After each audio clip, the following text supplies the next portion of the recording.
I'm making a video game with underwater mechanics.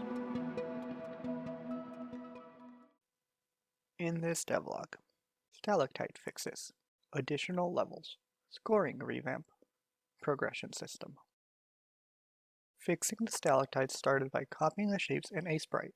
Since the sprites are spliced from the exported sprite sheet, I didn't want to break any of the existing large stalactites while I fixed it. I made a gap in the tall stalactites based on where the middle part should go. I then filled in the area in between the sections to create a new middle stalactite, starting with the background in a different layer. Then, I generated a foreground version. Once I had a shape, I mirrored it to the ceiling version. Since I didn't like the weird spike it formed, I reworked the outline until I was happy with how it looked. After importing the new sprite in Unity, I fixed the sprite bounds and physics shapes. With the edges fixed, I replaced the temporary small stalactite with a tall single part in level 3. While I was fixing that, I also touched up the collider bounds so the anchor has a clear wall and the player is encouraged to toss chests at it. Then, I readjusted the filler tiles based on the new collider. Since I was going to be doing more levels, I thought this would be a good time to make additional blockout parts to make level design easier. I created 26.5 and 45-degree incline blocks and matched those against the inclines of the tile pieces to ensure they seem right. I also created an area that emulates the anchor and grabs chests when they enter the trigger area. Last devlog, I planned to complete levels 4 and 5. I was able to complete that and also complete level 6, which completes the first world of the game. Like the last 3 levels, each level followed the same process. Sketch a rough shape of the level, block out the level, add the damage blocks, create the collider tile map, add the traps, add the filler tile maps. For this level, I had a rough idea of what I wanted to do based on a sketch. I started by blocking out the main part of the level and then creating the entry. Since this is the first level with 2 chests, I wanted to introduce the challenge by having a single area where both chests are present. I then checked the distance with and without boost to ensure that size wasn't too large and the player could complete the level. I focused on the entryway damage blocks first, since the player has to go through them twice, ensuring they were of medium difficulty. Once the entry felt good, I focused on the corner movement, since it is pretty satisfying to clear the corner while going fast. I then did a speedrun grabbing both chests to ensure the level was completable if you didn't get hit. Happy with the shape, I then proceeded with adding a tile map with a collider, filling tiles to match the blockout shape. While placing the collider, I noticed there were some areas where the current tileset did not have correct connections.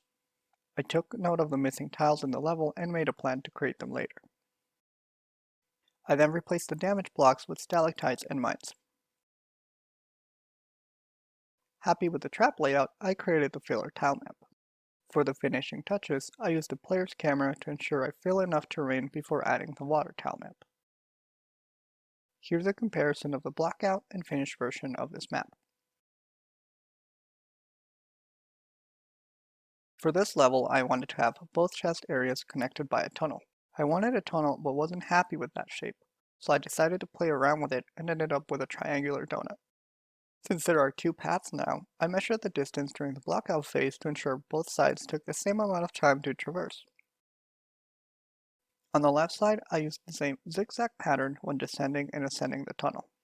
I didn't want to repeat this on the right side, so I used a setup that existed in the first level.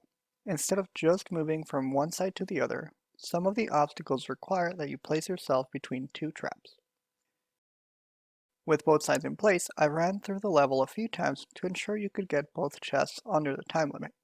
For this run, I hit a few traps and barely missed completing the level. Happy with the shape of things, it was time for the usual art pass, starting with the collidable tiles. While placing tiles, I noticed there were connections that didn't line up correctly and would require different tiles, similar to what happened on the 4th level. Here's what one of those cases looks like. Knowing that I would have to fix these, I continued on with replacing the damage blocks with stalactites and mines. While testing the level with the updated damagers, I noticed that the stalactites on the left side were too short, so I adjusted those to ensure the player can't just place themselves in the middle and avoid all obstacles. I ran through the level a few times to ensure the other trap sections didn't suffer from the same problem. Once that felt right, I added the filler tiles and checked the filler area using the player's camera bounds. Here's a comparison of the blockout and finished version of this map. Having accomplished both goals from the previous devlog, I decided to try to tackle the 6th level. This level will be the first level with 3 chests in the game. Learning my lessons from the original level, I wanted to tackle this as 3 smaller parts with a common entrance. I printed out the first 5 levels and drew arrows in the areas for each level where I felt movement was the funnest when going fast. I also used the printout from the original level and circled the hard parts. I started by sketching up parts for fun sections, with each section focusing on a particular motion. With the general shape of each part, I sketched out the shape of the complete level. I started by blocking out the entrance and ensuring it had a small distance since a player will go through it a few times in a run. Then, I blocked out each section ensuring I started from the middle chamber. I checked the distance for each chamber while grabbing a chest, since each section should be completable in about 30 seconds. This level should be completable in about 90 seconds, so I did a run gathering all 3 chests and not using much boost. The player will have 120 oxygen so they can be hit a few times and still complete it. The no boost run felt a bit tight, so I did a check using as much boost as possible. Since I completed the run in about 60 seconds, I felt confident in the size.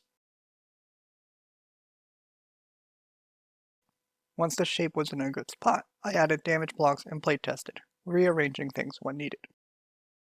I focused a lot on the damage blocks for the middle section, ensuring there was a little bit of challenge but not too much that you constantly get hit. I did end up tweaking that part a bit until I found an easier setup. Once all sections had damage blocks, I did a run gathering all 3 chests and avoiding taking damage.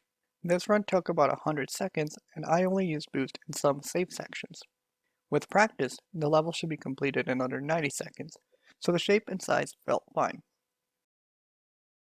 While adding the collidable terrain, I noticed that the blockout didn't match the tile alignment, so I had to shift some sections a bit. Much later, I noticed that I had an offset on the tile map of about 0.26, which is why things didn't align. This level also used certain angles that did not fit right with the current tile set.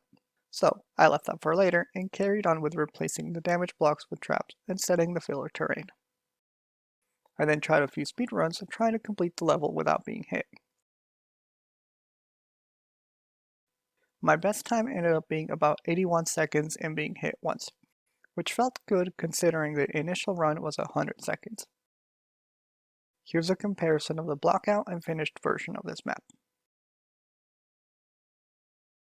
Having completed the levels, it was time to fix the missing collider tiles and create new ones. For each of the problematic tile setups, I copied the tiles in Sprite in the same arrangement. I then created a tile that matched each of the scenarios. Then I imported the tiles in Unity and edited the physics shapes for each new piece. I went back to each level and updated the spots to use the new tiles. With the level art complete, I moved on to the next thing. I wired the next 3 levels on the main selection screen. I have been watching my friends stream their Unity development in the morning and they used a C# extension for a list method.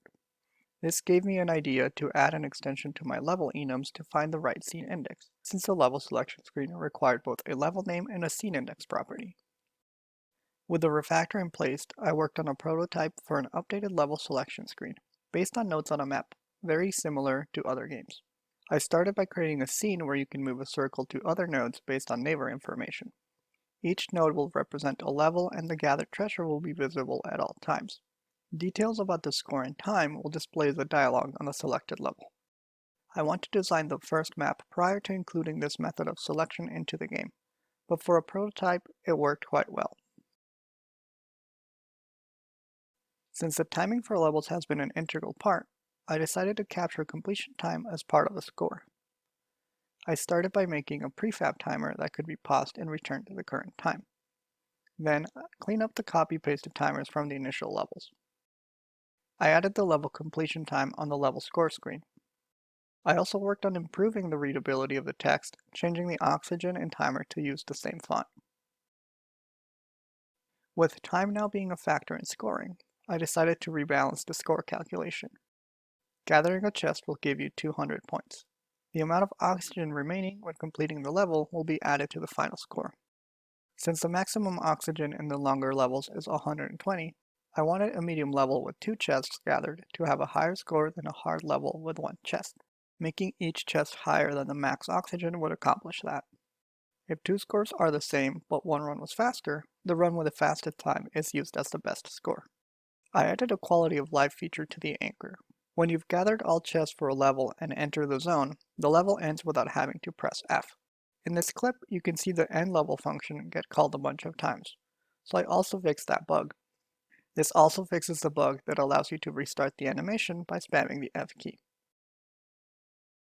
With score now being captured properly, I wanted to include a simple progression system to unlock the harder levels.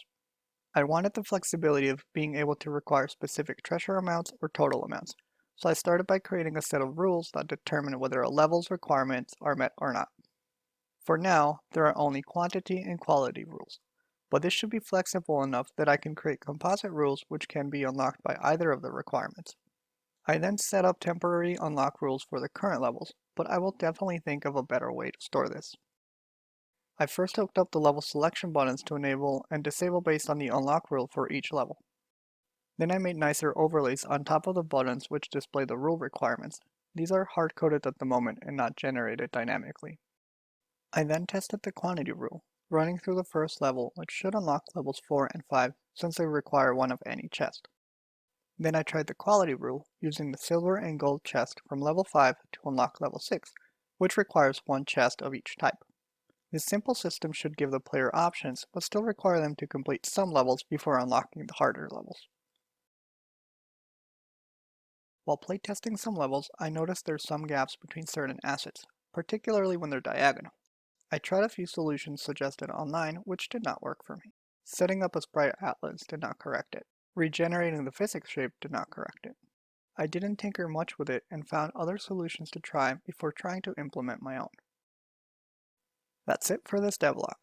My focus for the next part will be find a solution or workaround for the diagonal stalactite gaps, add props to the 6 levels, rework the tutorial with the updated movement mechanics. Until next time.